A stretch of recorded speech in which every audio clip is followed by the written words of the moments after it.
नमस्कार दोस्तों, कैसे हो आप? आपका बहुत-बहुत स्वागत हमारे रेडियन गवर्नमेंट एग्जाम्स के अंदर। तो प्यारे बच्चों, आपके लिए यूपी कांस्टेबल और एसएससी जीडी कांस्टेबल के लिए बहुत बेहतरीन क्लास मिल रही है और कंसेप्ट प्लस ऑब्जेक्टिव क्लास आपको दी जा रही है। तो प्यारे बच्चों, क्लास को आप जल्दी से जल्दी ज्वाइन करें। जैसा कि आप स्क्रीन बोर्ड पर, प्यारे बच्चों देखिए, जैसा कि आप स्क्रीन बोर्ड पर देख पा रहे हो, आपके लिए लोकसभा स्पीकर और डिप्टी स्पीकर की क्लास होगी, जिसमें लोकसभा के बारे में आपको बताया जाएगा। ठीक है, स्पीकर और डिप्टी स्पीकर। चलिए, लोकसभा आर्टिकल 81 के अंतर्गत लोकसभा आती है। लोकसभा के संगठन का वर्णन किया गया है। लोकसभा के अन्य नाम: निम्न सदन, अस्थायी सदन, लोकप्रिय सदन, पहला सदन, चैम्बर, चर्चित सभा। देखिए, लोकसभा के कितने सारे नाम है। सरकार का सदन या house of common. House of common किसे कहते हैं? मतलब लोकसभा के अन्य नाम: निम्न सदन, अस्थायी सदन, लोकप्रिय सदन, पहला चैम्बर, चर्चित सभा, सरकार सदन। बहुत सारे नाम है प्यारे बच्चों। जैसे जैसे मैंने यहाँ सर्किल में बताया है, ये आपसे पूछे जा सकते हैं। लोकसभा की जो संरचना है कौन से आर्टिकल में होती है? आर्टिकल नंबर 81 में।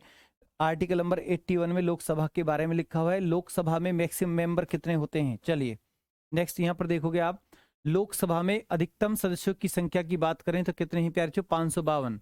अधिकतम सदस्यों की संख्या कितनी है? 552 है। 552, जिसमें 530 सदस्य राज्यों से, 20 लिए जाते हैं संघ राज्य क्षेत्रों से। और दो सीट कैसी होती हैं प्यारे बच्चों? और जनसंख्या पर आए, दो सीट कैसी होती हैं? एंग्लो इंडियन होती हैं।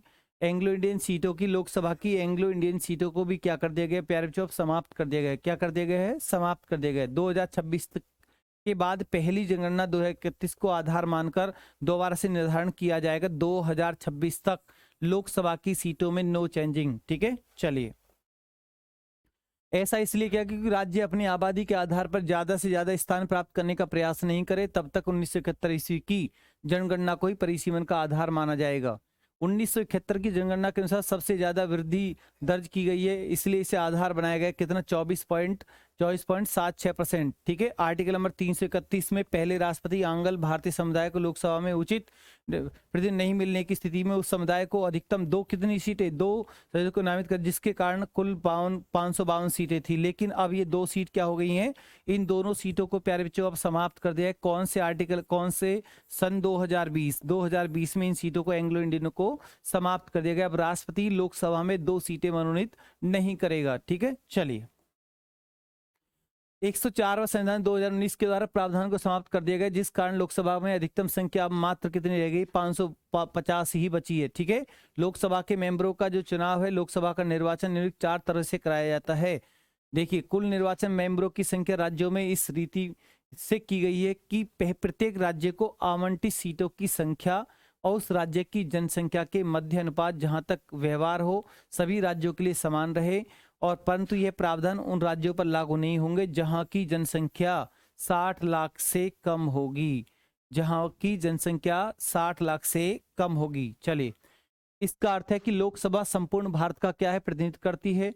एकल सदस्य निर्वाचन क्षेत्र, एक सीट से केवल एक ही प्रत्याशी विजयी हो सकता है। अगर कोई प्रत्याशी दो या दो से अधिक सीटों पर चुनाव लड़ता है और सभी सीटों पर विजय होता है, तो उसे केवल एक सीट को छोड़कर सभी सीटों से रिजाइन देकर रिक्त करना होगा। ठीक है, चलिए। ये आपके लिए 16वीं लोकसभा 2014, प्रधानमंत्री मोदी जी बड़ौदा, गुजरात, बनारस, उत्तर प्रदेश, दो सीटों पर चुनाव लड़े और दोनों ही सीटों से चुनाव जीत गए थे। उन्होंने बड़ौदा वाली सीट से रिजाइन किया और तुरंत खाली कर दिया। प्रत्यक्ष चुनाव, जैसे इसका अर्थ है कि वयस्क मतदान के आधार पर अप्रत्यक्ष रूप से मतदान कराकर चुनाव कराना। प्रधानमंत्री राजीव गांधी के समय में 61वां संविधान 1988 के द्वारा मतदान हेतु 21 वर्ष से घटाकर उम्र कितनी कर दी गई? मतलब अब यहाँ पर पॉइंट है कि वोट डालने की उम्र 21 वर्ष से घटाकर 18 वर्ष कब की गई? 1989 में हुई। बट संशोधन कौन सा? 1989। चलिए, पहले खंबा छूने की प्रक्रिया, एक निश्चित आंकड़ा जो कि 273 सीटों पर विजय प्राप्त करने वाली कोई भी पार्टी सबसे बड़ी पार्टी बनेगी और उसे सरकार बनाने का क्या मिलेगा? मौका सबसे पहले दिया जाएगा, भले ही इस पार्टी का मतदान में वोट परसेंट कम रहा हो। जैसे 2019 के लोकसभा चुनाव में बीजेपी को मात्र 33.53 मतदाताओं ने अपना मत दिया था, परंतु उसने कुल 303 सीट प्राप्त कर सबसे बड़ी पार्टी बनने के बाद सरकार बनाई थी। ठीक है, नोट कर लें आप इसे। लोकसभा का कार्यकाल, अगर लोकसभा के कार्यकाल की बात करें तो कितना है प्यारे बच्चों? 5 वर्ष आपको लगाना है। लोकसभा का कार्यकाल कितना है? 5 वर्ष है। सामान्यतः लोकसभा का कार्यकाल अपनी पहली बैठक से लेकर अगले 5 वर्ष तक होता है। ऐसा आपके लिए पूरा बिल्कुल डिक्टो लिखा हो। यदि समय से पहले भंग ना किया जाए तो उसके बाद यह स्वतः ही क्या हो जाती है प्यारे बच्चों? भंग हो जाती है। तो आप इसको नोट कर लें या इसका स्क्रीनशॉट भी आप कर सकते हैं।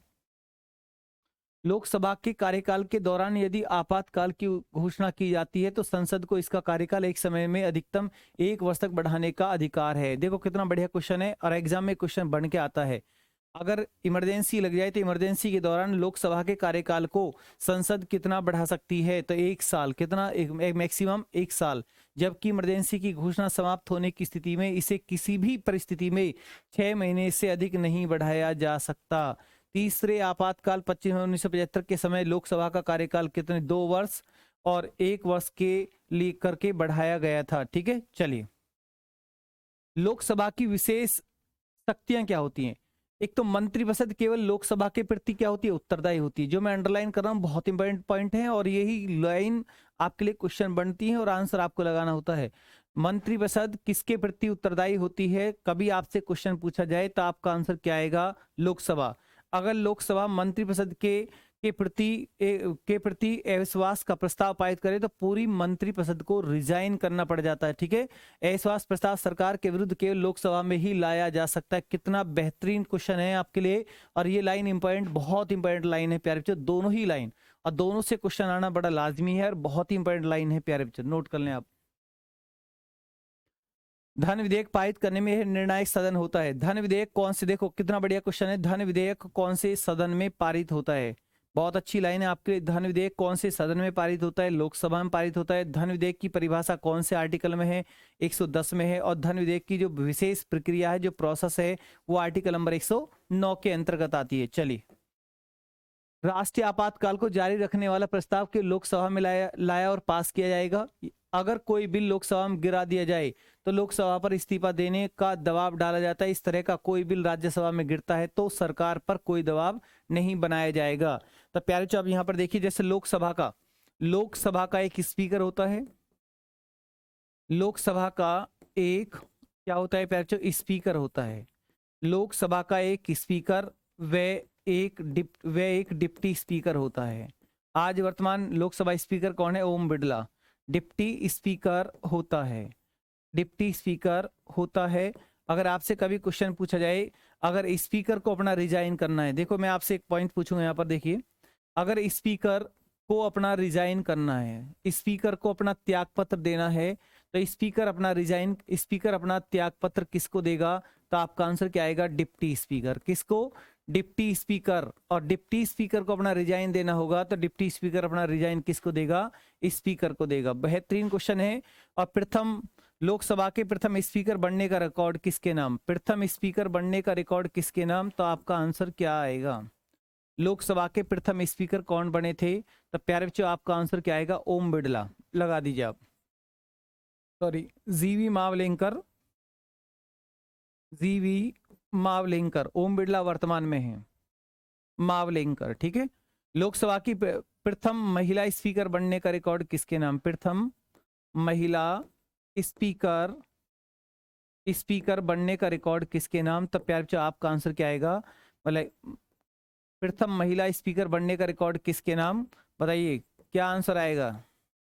बहुत बेहतरीन क्वेश्चन है आपके लिए। प्रथम महिला स्पीकर बनने का रिकॉर्ड किसके नाम?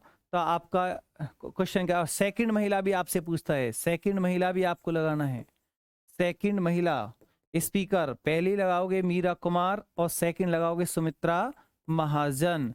सेकंड क्या लगाओगे प्यारे बच्चों? सुमित्रा महाजन आपको लगा दें। सुमित्रा महाजन। और वर्तमान स्पीकर कौन है? अगर आपसे पूछे कि वर्तमान स्पीकर कौन है, वर्तमान स्पीकर के पद पर कौन है प्यारे बच्चों? तो वर्तमान स्पीकर अगर आपसे पूछा जाए तो ओम बिड़ला आपको लगाना है। ओम बिड़ला। ठीक है, राजस्थान से बिलोंग करते हैं। और एक क्वेश्चन और दूंगा मैं आपको, पहले आप इसको नोट कर लें या इसका आप स्क्रीनशॉट कर लें। बेहतरीन पॉइंट है आपके लिए, बहुत इंपॉर्टेंट पॉइंट है प्यारे बच्चों, नोट करें आप इसे। चलिए, एक होता है प्रोटेम स्पीकर। तो क्वेश्चन है आपके लिए,